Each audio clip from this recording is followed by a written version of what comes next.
Nashukuru kwa hongera ambayo umenipatia, lakini kujibu swali lako la msingi, nimefika hapa Lamata Village leo kwa mwaliko ambao nimepewa na dada yangu Lamata. Aliwasiliana na mimi nafikiri siku chache zilizopita, akanieleza project ambayo anataka kuifanya, na hiyo project ina mahusiano na tasnia yetu ya football kwa maana ya mchezo wa mpira wa miguu. Kwa hiyo akaniambia anahitaji nishiriki kwenye audition kwa sababu anahitaji kutafuta kijana wa Kitanzania ambaye wao watakuwa na jicho la kujua sanaa, lakini wanahitaji pia mtu ambaye anaweza kumwangalia mchezaji na akaweza kutoa comment kama huyu anaweza kuigiza kama mchezaji. Kwa hiyo nikamwambia sawa, kwa sababu siku ya leo ni weekend na niko free. Nikamwambia nitakuja kushiriki, na imekuwa zoezi zuri. Nimpongeze kwanza Lamata na kampuni yao kwa ujumla, wamekuwa well organized. Muda ambao ulipangwa lianze hii zoezi limeanza kwa wakati. Kila kitu kinakwenda vizuri so far. Nimpongeze pia washiriki wote ambao wamekuja. Anaweza akatafuta mshindi mmoja, atafuta washindi wawili, lakini idadi ya washiriki zaidi ya 500 ambao wamekuja, tafsiri yake ni kwamba kuna vijana wengi wenye vipaji na wana ndoto za kutimiza. Kwa hiyo niwapongeze wote, na zoezi bado linaendelea, na naamini kwa vichwa ambavyo viko hapo kwenye mambo ya maigizo, kwa maana ya Jacob Steven yuko hapo, yuko Lamata mwenyewe hapo, yuko dadangu nani huyu bwana Godliver, yes. Hao watu ukiwatazama ni watu ambao wanajua vizuri sanaa ya maigizo, kwa hiyo hawawezi kuchagua mtu ambaye yuko below standard ambazo wanataka kuzifikia. Lakini kwenye football niko mimi hapo, yuko na Baraka Alison Mpenja. Ni watu ambao tunaishi kwenye mpira, tunaujua mpira, tunaweza kutazama tu mchezaji atakwambia kwamba hapa mazungumzo yapo au mazungumzo hayapo. Kwa hiyo tumeweka sisi mchango wetu, na tunaamini atapatikana mtu ambaye ataibeba project hii ya Lamata, na itakuwa project kubwa kwa Tanzania na Afrika kwa ujumla. Na ni kitu gani ambacho kimekuvutia kwa vipaji ambavyo umeviona wakati unaendelea kujudge? Kwa maana uko ukiangalia sana kwenye football, kuna watu ambao wamekuvutia kuona kwamba standard yao labda miaka ya huko mbele wakikua wanaweza kutezea kwenye kikosi cha Dar es Salaam Young Africa? Kwa sababu anatafutwa hapa ni kijana anayejua kuigiza kucheza mpira. Kwa hiyo focus kubwa ilikuwa ni kwenye kumtazama mtu anaweza kuvaa uhusika wa kucheza mpira. Hatukuwa hapa kutafuta mchezaji mpira 100%. Tulikuwa tunaangalia mtu ambaye anaweza kuvaa uchezaji mpira. Tulikuwa tunataka mchezaji hapa tungeenda kumchukua Alan Okello hapa aje kucheza.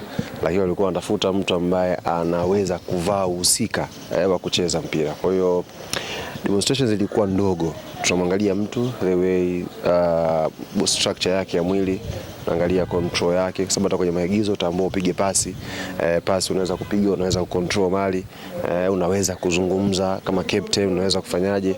Ndio vitu ambavyo Lamata alituelekeza kuviangalia, na tunashukuru Mwenyezi Mungu kwa nafasi yetu tumeweka input ambazo yote ambaye atafanikiwa kushinda, kwa sababu ni maamuzi ya mwisho, tunaamini tutakuwa tumependekeza watu sahihi wa kuweza kuwakilisha hii project. Kuna yote amekukumbusha pengine miaka ya nyuma alikama kwenye utafutaji wako, kwa sababu vijana zaidi ya 500 wamekuja hapa wakasema nilipambana katika mbio zangu, je nishapitaga? Mimi mwenyewe nishaye kushiriki sana hizi auditions za maigizo. Huyu Jacob Steven huyu ndio vile tu saizi hawezi kunikumbuka, lakini mimi nishaendaga sana kwenye audition zake enzi hizo, miaka kama 2009, 10, 11 mpaka 12 nilikuwa napambana sana kwenye tasnia ya kuigiza.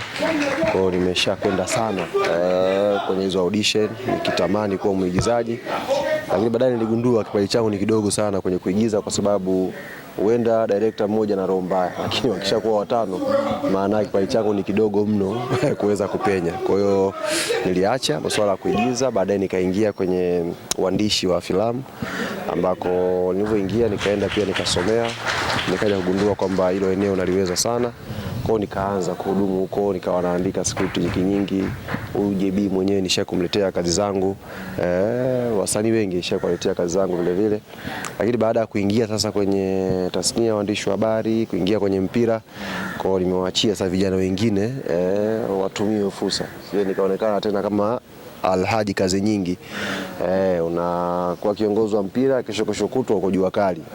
Sasa nimeacha vijana wengine watumie fursa hiyo, lakini wanatakiwa wajue kwamba kwenye swala la tasnia ya filamu, mi pia ni mtu ambaye nina mchango wangu, kwa sababu ziko baadhi ya kazi nimeziandika na zimetoka na watu wametazama na zilikuwa zina feedback nzuri. Kwa hiyo nashukuru Mungu, japokuwa sikuweka alama kubwa sana huko, lakini alama yangu ipo kwa malisha kuchangia kitu kwenye tasnia ya maigizo. Wanasema unajua Gabi atakuwa na majambo yake mengine mengi, lakini pia mimi nikurudishe Instagram. Dudu Baya amekuwa mwanao sana sasa hivi, Mambas 24 kila kona alikao. Dudu Baya sio mwanangu, Dudu Baya ni mwanajeshi wangu. Kwa hiyo yote ambaye anafikiria kuanzisha sio vita ni level kubwa sana, hata tu mgogoro tu wa kawaida, mimi nitakuja na majeshi wangu mbele, atazungumza kwa niaba yangu. Kwa hiyo bwana mdogo kiredio, yeye nimemtumia kama sample tu. Kwa hiyo yote ambaye anafikiria hata kutaka kubishana na mimi, anatakiwa ajue baada ya nukta yake ya kumaliza majibishano, Mamba 24 watainuka na watazungumza naye. Na mliconnect vipi wewe na Dudu Baya? Yaani ule ushikaji wenu kwa karibu na kuwa msemaji wako?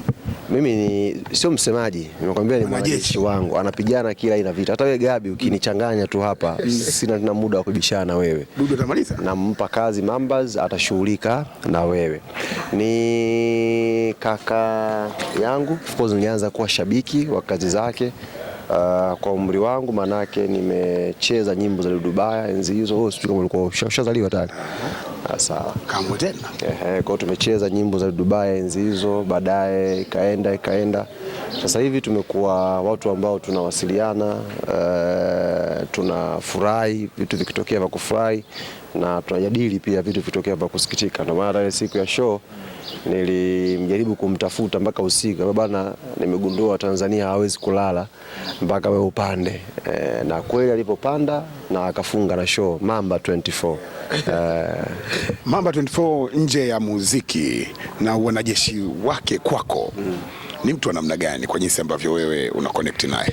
Bana, jamaa yuko very smart rafiki yangu. Tofauti na mnachokiona labda kwenye clip zake, lakini yuko very smart. Yuko very smart akiwa hajapiga vitu vyake, yuko very smart akiwa amepiga vitu vyeupe, kwa sababu mtu smart unajua unaanza kumgundua kwenye hoja zake anazozileta kwenye mazungumzo, unaanza kumgundua mtu smart kwenye utulivu wake, kwenye namna ambavyo anaweza kupokea challenge na kazijibu. Kwa mfano kilichotokea juzi kwenye tamasha lile la miaka 30 ya Bongo Flava, unapima smartness ya Dudu Baya the way alivyo react baada ya ile jambo. Mtu mwingine angejaribu kupotea kufanyaje, lakini alionyesha courage ya kuja mbele na akaeleza, sio kwa ajili ya kunini, aka clarify kilichotokea. Sasa kuamini ni sisi ambao tumeambiwa, kutokuamini sisi pia, lakini yeye ka play part yake ya ku clarify kwa nini jambo lile lilitokea. Kwa hiyo he's so smart, sio mtu ambaye unaweza ukamwambia leo jambo akasahau, lakini on top of that, jambo kubwa ambalo yuko nayo, he is very loyal kwa watu wake. Yaani ukishakuwa mtu wake, he is very loyal, sio mtu wa kuyumba yumba hivi. Wanasema ukikutana na Ali Kamwe, msemaji wa Dar es Salaam Yanga Afrika, malizana naye hapo hapo. Ali, usajili umeanza, Yanga amejipangaje? Tumeshamaliza sisi zoezi la usajili, sasa hivi ni kufumua tu wachezaji, kwa maana ya kuachia waanze kuonekana, na tumewaambia wanachama na mashabiki wetu na Watanzania kwa ujumla, sisi staili yetu ya kutambulisha wachezaji msimu huu ni kama kifo tu, hujui siku wala saa, ila utakutana nacho ghafla bin vu. Jana kuna mtu mmoja alikuwa amenipigia simu, alikuwa anaoga, wakati yuko bafuni mkewe akampigia, bwana tayari. Maana yake sasa hivi tunatokea tu kama kifo, ghafla bin vu, tumeshaweka mashine juu. Kwa hiyo tumemtambulisha Issa Abushiri Chuga, ni wa kwanza katika wengi ambao tuko nao, na tutaendelea kuwatambulisha kadri muda ambavyo utaturuhusu, na tulishasema toka mwanzo, ili sio dirisha la mbwembwe. Hatupo katika nafasi ya kufanya mbwembwe maigizo ya hapa na pale, tupo katika nafasi ya kuiandaa timu kwa ajili ya msimu ujao, na muda ni mdogo. Kwa hiyo players wote tutawatambulisha, very simple quality, standard ya juu ya creativity, lakini haitakuwa kwa mbwembwe zile sijui tusubiri saa ngapi. Sisi muda utakavyoruhusu tutawatambulisha. Habari nyingine ya kuambia, leo tupata nafasi ya kukutana, technical bench yetu imeshaingia nchini tayari, na kesho tutazungumza nao, lakini nilimwomba kocha before ya vitu vyote nikate kwanza kile kiu ambacho mko nacho. Tutafanya mkutano wa waandishi wa habari wakati tunaelekea kwenye uzinduzi wa tamasha letu la wiki wananchi. Kocha atakuja na sio yeye tu, atakuja na wasaidizi wake, waandishi muweze kuwafahamu. One of the assistant ambaye yupo kwenye technical bench ya Yanga ni miongoni mwa wachezaji wakubwa sana duniani.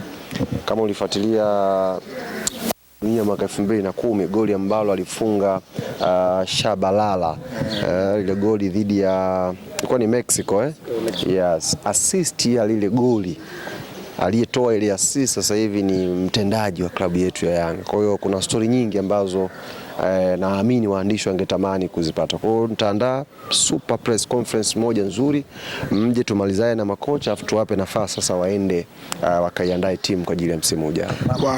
Ngoma mnati washajua kumtamka. Wewe mwenyewe umekosea. Tamka vipi? Mwenyewe sijui. Tutajitahidi walikao. Ndio maana nikasema atakuja na siku ya press atakuja pale na ubao na chaki. Tutajua tu. Tutajua tu. Alikabu, kwa faida ya mashabiki wa Dar es Salaam Yanga Afrika wenye kiu na kujua hali ya Pacome anaendeleaje kwa sasa? Pacome anaendelea vizuri na hapo tutaongea naye muda sio mrefu. Kuna dogo alikuja hapa akasema yeye anamkubali sana Pacome. Nikampigia simu hapa nikamwonyesha mtoto. Kwa hiyo he's good. He's good kwa maana ya ameanza kupatiwa hayo matibabu na anaendelea vizuri. Tumeanza kumwambia anaendelea vizuri, kwa hiyo kashapona? Hapana. Bado jeraha lake ni kubwa, ashafanywa operation na operation itachukua muda. Tunasema he is good kwa sababu condition yake, tabasamu lake la kuonyesha ni mtu ambaye yupo kwenye situation nzuri. Wengine wanafanywa operation kubwa kama hizo wanapotea kabisa, wanakuwa hata ile utulivu tu wa kifikra hawana. Lakini yeye yuko very cool, ana communicate, ana nini fresh kabisa. Tumalize na neno moja kwa Lamata. Nimshukuru sana Lamata kwa kuniona katika kundi kubwa la wadau wa soka kwamba anaweza kuja kuwa na mchango kwenye project yake, na ni project ambayo ina theme ya michuano ya AFCON ambayo itafanyika mwakani katika moja ya nchi ambazo zitaandaa michuano hiyo. Kwa hiyo nimshukuru sana kwa nafasi hii na naamini mwanzo wa tukio hili nitaendelea kuwa naye karibu. Unajua uzuri Lamata ni kijiji. Kwa hiyo kishakuwa kijiji kila mtu anachagua engo yake. Mimi kuna engo zangu nimeziona fit kabisa. Niambie. Nimeziona engo zangu Lamata Village na fit. Yeye anaweza asinione kama mwigizaji, lakini mimi kuna eneo langu nimeliona ambalo naweza kufit kwenye kijiji hichi kabisa kaka. Kwa macho ya kawaida au kwa mawani? Kwa macho ya kawaida, nilitulia vizuri nikaangalia vizuri kijiji cha Lamata kilivyopendeza. Nikasema mimi kuna nafasi nakuwa nikae hapa. Sasa mimi kumalizia kabisa, itakukatisha tamaa kuendelea kusupport watu kwa mfumo wako wa kulike kama alipopost Kiredio? Ameshaizungumzia hilo Mamba 24. Siwezi kutia neno tena. Mwanajeshi kashasema. Ali bwana, tukutakie siku njema. Shukrani sana. Asante sana kwa time yako. Asante sana.